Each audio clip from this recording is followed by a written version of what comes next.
27 दिसंबर 2024 का current affairs देखते हैं। इसका पहला प्रश्न है, किस देश का राष्ट्रीय पक्षी गंजा ईगल है? पूछ रहा है किस देश का राष्ट्रीय पक्षी गंजा ईगल है? ए मिस्र का, बी ऑस्ट्रेलिया का, सी मैक्सिको का, या डी संयुक्त राज्य अमेरिका का। तो एक किस राज्य का है, एक किस कहाँ का है? यह संयुक्त राज्य अमेरिका का राष्ट्रीय पक्षी क्या है? गंजा ईगल है।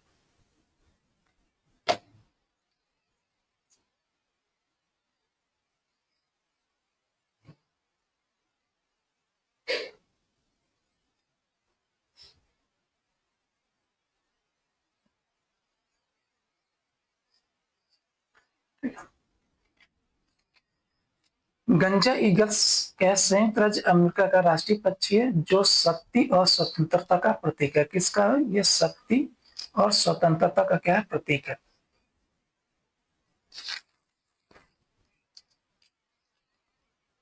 सत्रह में ग्रेट सील पर इसके चित्रण के बाद से यह राष्ट्र के साथ जुड़ा हुआ है। किससे? 1782 में क्या? ग्रेट सील पर इसके चित्रण के बाद से यह राष्ट्र के साथ जुड़ा हुआ है।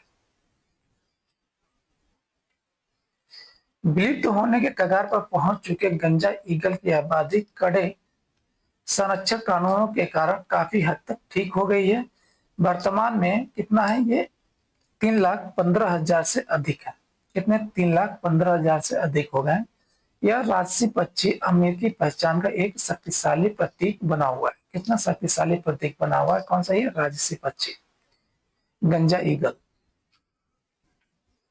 अगला प्रश्न है, किस कंपनी ने जेटसन ओरिन नैनो सुपर विकसित किया जो एज डिवाइस के लिए डिजाइन किया गया एक जनरेटिव एआई सुपर कंप्यूटर है? क्या? एक सुपर कंप्यूटर है। कौन सा? AI generated. ठीक है, एक जनरेटिव एआई सुपर कंप्यूटर। ए इंटेल ने, बी एनवीडिया ने, सी एएमडी ने, या डी क्वालकॉम ने। कौन सा? ये कितने जनरेट किए, इसको बनाया है? तो इसको बनाया कि एनवीडिया ने।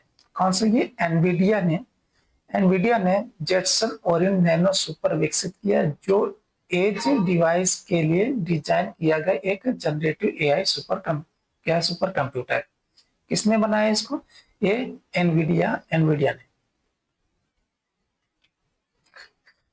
एनवीडिया ने जेटसन ओरिन नैनो सुपर विकसित किया जो एज डिवाइस के लिए एक शक्तिशाली जनरेटिव एआई सुपर कंप्यूटर है जो 67 टॉप्स का प्रदर्शन करता है। किसने? 67 टॉप्स का प्रदर्शन करता है। यह अपने पूर्ववर्ती की तुलना में 1.7 गुना सुधार दर्शाता है, यानी तेज है। कितना? 1.7 गुना तेज है, जो विजन ट्रांसफार्मर और बड़े भाषा मॉडल यानी कि एलएलएम जैसे उन्नत एआई मॉडल का समर्थन करता है। 102 जीबी पर सेकंड की मेमोरी बैंडविड्थ कितनी है? 102 जीबी पर सेकंड की मेमोरी बैंडविड्थ और 1.7 गीगाहर्ट्ज सीपीयू के साथ यह स्मार्ट सिस्टम रोबोटिक्स और बहुत कुछ में एआई अनुप्रयोग में क्रांति ला रहा है, जिससे यह एआई तकनीक में एक महत्वपूर्ण उन्नत बन गया है। ठीक है, उन्नति बन गई है। ठीक है, इसमें एआई तकनीक कितनी इसकी है? मेमोरी बैंडविड्थ 102 गीगाबाइट पर सेकेंड, जीबी पर सेकेंड। इसका प्रोसेसर क्या है? सीपीयू कितनी है? 1.7 गीगाहर्ट्ज है। अगला प्रश्न है, हॉकी इंडिया लीग 2024-25 कहाँ आयोजित की जाएगी? ठीक है, कहाँ आयोजित की जाएगी? कौन सा? Hockey India league 2024-25। ए राउरकेला में, बी भुवनेश्वर में, सी मुंबई में, या डी दिल्ली में। इसका आयोजन कहाँ होगा? तो इसका आयोजन होगा कि राउरकेला में। कहाँ पे किया आयोजन किया जाएगा? इसका आयोजन किया जाएगा राउरकेला में, इसके मुंडा हॉकी स्टेडियम में इसका आयोजन किया जाएगा। बिरसा मुंडा हॉकी स्टेडियम में इसका आयोजन किया जाएगा। कहाँ पे? Birsa Munda hockey stadium. कहाँ पे? ये राउरकेला।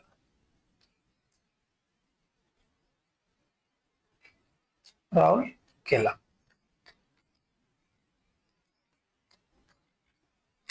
हॉकी इंडिया लीग यानी कि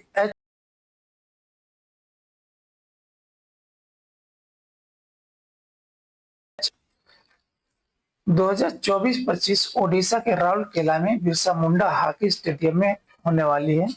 लीग 2 चरणों में आयोजित की जाएगी। पहला चरण होगा 28 दिसंबर से 18 जनवरी तक चलेगा। ये 28 दिसंबर से लेकर के ये 18 जनवरी तक चलेगा। ये 2024 और ये 2025। ठीक है। दूसरा चरण होगा, क्या होगा, 19 जनवरी से शुरू होगा। क्या ये 19 जनवरी से दूसरा चरण इसका शुरू होगा। सेमीफाइनल और फाइनल क्रम से 31 जनवरी और 1 फरवरी 2025 को होंगे। जो सेमीफाइनल होगा 31 जनवरी को और फाइनल जो होगा 1 फरवरी को आयोजित किया जाएगा।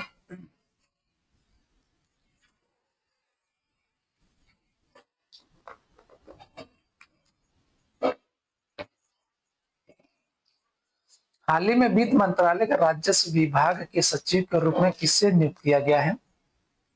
ए अंकुर गोयल को, बी गुरप्रीत सिंह को, सी अरोड़ी चावला को, या डी शिवम शुक्ला को। इसमें नियुक्त किया गया है किसको? ये अरोड़ी चावला को नियुक्त किया गया। 26 दिसंबर वाला में देखा ये प्रश्न है। अरोड़ी चावला को, ये क्या है, 1992 बैच के क्या है, ये आईएएस अधिकारी है। किसके? बिहार कैडर के, बिहार कैडर के। ये किसका स्थान लिया है? ये अजय भल्ला का नाम स्थान लिया है। किसका स्थान पर गए? अजय भल्ला के स्थान पर गए। ठीक है।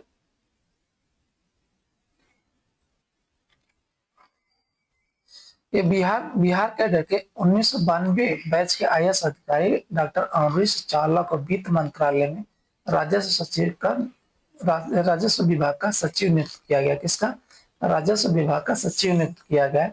लंदन स्कूल ऑफ इकोनॉमिक्स से अर्थशास्त्र में मास्टर और डायरेक्टर की डिग्री सहित एक मजबूत शैक्षिक पृष्ठभूमि के साथ डॉक्टर चावला ने पहले फार्मास्यूटिकल विभाग के सचिव, पटना मेट्रो के प्रबंध निदेशक और आईएमएफ में वरिष्ठ अर्थशास्त्री जैसी महत्वपूर्ण भूमिकाओं में काम किया है। किसमें? आईएमएफ में भी काम किया है, पटना मेट्रो में प्रबंधक निदेशक के रूप में काम किया और फार्मास्यूटिकल विभाग में सचिव के रूप में भी काम किया है इन्होंने।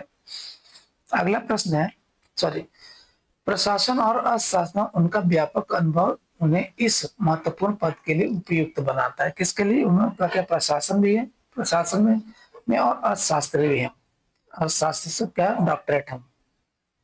अगला प्रश्न है, महेश्वरी चौहान और अनंतजीत सिंह, महेश्वरी चौहान और अनंतजीत सिंह नरूका ने राष्ट्रीय शूटिंग चैंपियनशिप में स्कीट मिक्स्ड टीम का खिताब जीतने के लिए किस राज्य का प्रतिनिधित्व किया है? मतलब किस राज्य से इन्होंने खेला है, किस राज्य का प्रतिनिधित्व किया है, तो उस राज्य का नाम क्या है? उसको ए राजस्थान, बी उत्तर प्रदेश, सी पंजाब, या डी दिल्ली। तो उस राज्य का नाम है, ठीक है, राजस्थान। इनका मतलब राजस्थान का प्रतिनिधित्व किया।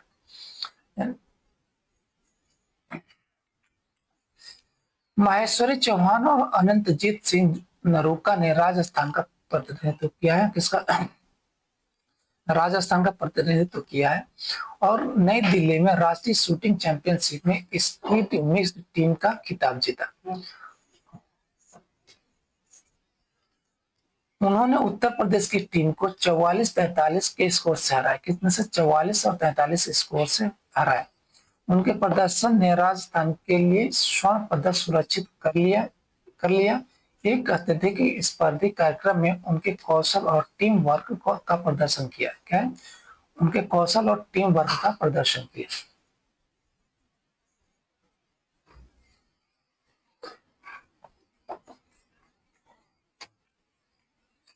अगला प्रश्न है, किस राज्य में RINL, ठीक है, RINL ने राज्य ऊर्जा संरक्षण पुरस्कार 2024 में स्वर्ण पुरस्कार जीता है। RINL यानी रिलायंस की कंपनी। ए तमिलनाडु, बी कर्नाटक, सी आंध्र प्रदेश या डी तेलंगाना राज्य का ऊर्जा संरक्षण पुरस्कार 2024 जीता है। तो ये इस राज्य का नाम है विशाखापट्टनम यानी कि आंध्र प्रदेश। ठीक है, यानी आंध्र प्रदेश राज्य का ऊर्जा संरक्षण पुरस्कार 2024 में स्वर्ण पदक जीता है। विशाखापट्टनम स्टील प्लांट की कॉर्पोरेट इकाई क्या है? स्टील प्लांट की कॉर्पोरेट इकाई है। ये RINL ने लौ और इस्पात क्षेत्र में अपने महत्वपूर्ण ऊर्जा बचत प्रयासों के लिए आंध्र प्रदेश राज्य ऊर्जा संरक्षण पुरस्कार 2024 में क्या स्वर्ण पदक जीता। इस पुरस्कार ने कंपनी के अभिनव तरीकों को मान्यता दी, विशेष रूप से ऊर्जा दक्षता में सुधार के लिए अवशिष्ट ऊर्जा का उपयोग करने में। इसमें ये अवशिष्ट ऊर्जा का उपयोग करने में यह मान्यता आंध्र प्रदेश के राज्य ऊर्जा संरक्षण मिशन द्वारा प्रदान की गई। इसके द्वारा यह राज्य ऊर्जा संरक्षण मिशन द्वारा किसके? आंध्र प्रदेश के, जो उद्योग के भीतर स्थिरता और ऊर्जा संरक्षण में RINL के नेतृत्व को दर्शाती है। अगला प्रश्न है, भारतीय पेट्रोलियम कॉर्पोरेशन किस राज्य में 11 बिलियन डॉलर की रिफाइनरी और पेट्रोकेमिकल परियोजना की योजना बना रहा है? ए तमिलनाडु में, बी केरल में, सी कर्नाटक में या डी आंध्र प्रदेश में। तो ये बना रहा है कहाँ पे? ये बना रहा है कहाँ? ये आंध्र प्रदेश। कहाँ पे? ये आंध्र प्रदेश में। कौन? आंध्र प्रदेश में भारत पेट्रोलियम कॉर्पोरेशन आंध्र प्रदेश में 11 बिलियन डॉलर की रिफाइनरी और पेट्रोकेमिकल परियोजना की योजना बना रहा है। भारत पेट्रोलियम कॉर्पोरेशन यानी कि BPCL आंध्र प्रदेश में एक नई रिफाइनरी और पेट्रोकेमिकल परियोजना में 11 बिलियन डॉलर का निवेश करने की योजना बना। कितना? 11 बिलियन। इस योजना में 9 मिलियन मीट्रिक टन प्रति वर्ष की क्षमता वाले रिफाइनरी और 35% की पेट्रोकेमिकल तीव्रता वाला एथिलीन क्रैकर शामिल है। कौन सा? Ethylene cracker.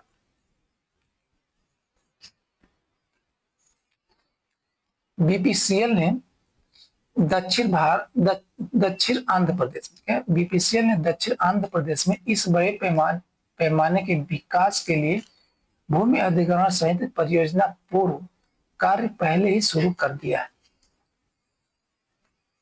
अगला प्रश्न है, वित्त वर्ष 2025 और 26 के लिए भारत की अनुमानित वास्तविक GDP वृद्धि दर कितनी है? 2025 और 26 के लिए भारत की अनुमानित वास्तविक GDP वृद्धि दर क्या है? ए 5.4%, बी 6.7%, सी 6.5% या डी 5.5% है। तो ये है इसका 6.5% है 25 और 26 के लिए 6.5% क्या है GDP वृद्धि दर।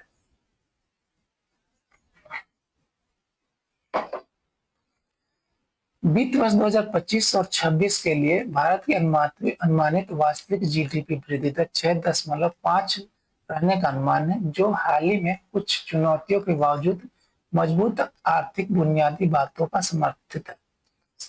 द्वारा समर्थित है। विनिर्माण PMI में गिरावट, निजी खपत में मंदी जैसे कारकों के कारण वित्त वर्ष 2025 की दूसरी तिमाही में GDP वृद्धि दर वित्त वर्ष 2025 की पहली तिमाही 6.7 से घटकर कितना 5.4 हो गई, जबकि मुद्रास्फीति के रुझान में सुधार दिखा और नवंबर में CPI गिरकर 5.5% पर आ गई। 6.5 का अनुमान निरंतर आर्थिक विकास के लिए आशावाद को दर्शाता है। कितना? ये 6.5%।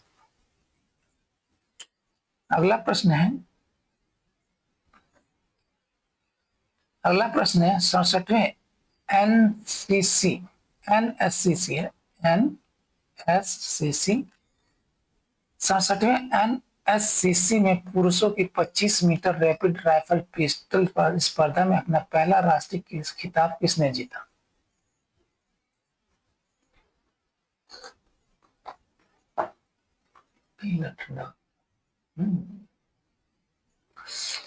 ए गुरप्रीत सिंह, बी विजयवीर सिद्धू, सी शिवम शुक्ला या डी अंकुर गोयल। तो इसको जीता कौन? ये विजयवीर सिद्धू ने जीता। कौन है? विजयवीर सिद्धू ने जीता अपना पहला राष्ट्रीय खिताब। किसमें? 15 मीटर रैपिड फायर पिस्टल में। पंजाब के विजयवीर सिद्धू ने 67वीं राष्ट्रीय शूटिंग चैंपियनशिप में पुरुषों की 25 मीटर रैपिड फायर पिस्टल पर स्पर्धा में अपना पहला राष्ट्रीय खिताब जीता। उन्होंने फाइनल में रियो ओलंपिक गुरप्रीत सिंह को 28-25 के स्कोर से हराया। किसको? ये ओलंपियन है, रियो ओलंपियन गुरप्रीत सिंह को 585 अंकों के साथ क्वालिफिकेशन में सबसे आगे रहने वाले अंकुर गोयल के पीछे दूसरे स्थान पर रहने के बावजूद विजयवीर ने चैंपियनशिप का दावा करने के लिए फाइनल में असाधारण कौशल एवं संयम का प्रदर्शन किया। अगला प्रश्न है, यूके विश्वविद्यालय GIFT सिटी में किस राज्य में परिसर स्थापित करने की योजना बना रहा है? ठीक है, किस राज्य में? किसमें? गिफ्ट सिटी में। किस राज्य में परिसर स्थापित करने की योजना बनाए? क्या है? यूके विश्वविद्यालय। ए महाराष्ट्र में, बी तमिलनाडु में, सी उत्तर प्रदेश में या डी गुजरात। तो ये गिफ्ट सिटी है कहाँ पे? गिफ्ट सिटी है कहाँ पे? गुजरात में। ये गिफ्ट सिटी है क्या? गुजरात में।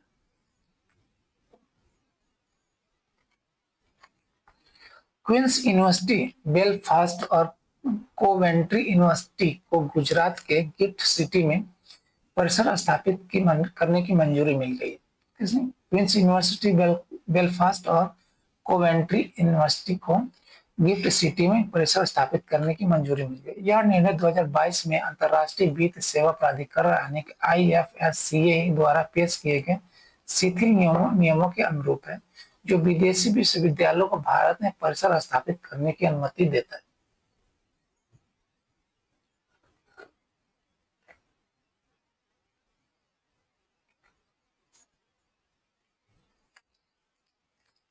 यह पहल ऑस्ट्रेलियाई संस्थानों द्वारा शुरू की गई प्रवृत्ति का अनुसरण करती है और भारत के भीतर वैश्विक शैक्षणिक संस्थानों के विस्तार में एक महत्वपूर्ण कदम है, विशेष रूप से गिफ्ट सिटी गुजरात। किस राज्य ने ब्रह्मपुत्र नदी पर दुनिया के सबसे बड़े 137 बिलियन डॉलर के बांध के निर्माण को मंजूरी दी है?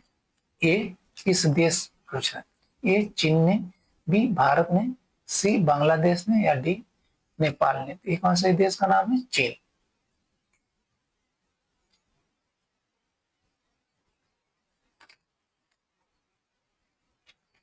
चीन ने तिब्बत में ब्रह्मपुत्र नदी पर दुनिया के सबसे बड़े बांध के निर्माण की मंजूरी दी, जिसका अनुमानित लागत थी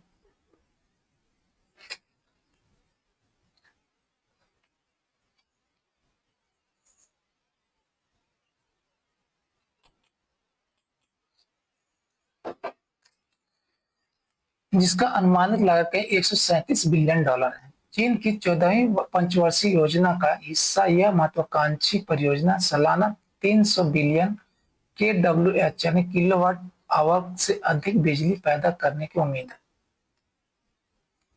बांध का निर्माण हिमालय क्षेत्र में एक विशाल घाटी में किया जाएगा। कहाँ पे? हिमालय क्षेत्र में एक विशाल घाटी, जहां नदी भारत में अरुणाचल प्रदेश में क्या प्रवेश करने और बांग्लादेश में बहने से पहले एक नाटकीय यू टर्न लेती है। यह विकास बड़े पैमाने पर बुनियादी ढांचा परियोजनाओं पर चीन के फोकस को संख्या रेखांकित करता है। अगला प्रश्न है, विदेश में उच्च शिक्षा प्राप्त करने वाले SC/ST छात्रों को समर्थन देने के लिए किस राज्य में डॉक्टर अंबेडकर सम्मान छात्रवृत्ति योजना शुरू की गई थी? ए तमिलनाडु में, बी नई दिल्ली में, सी गुजरात में या डी महाराष्ट्र में।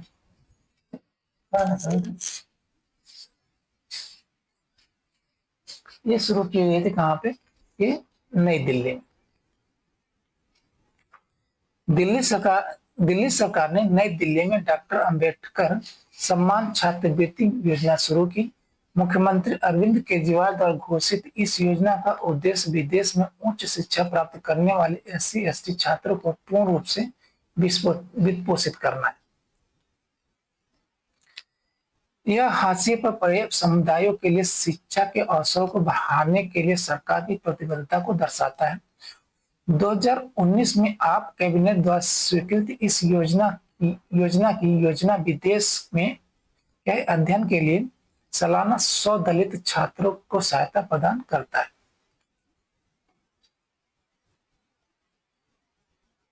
ठीक है, थैंक यू, धन्यवाद।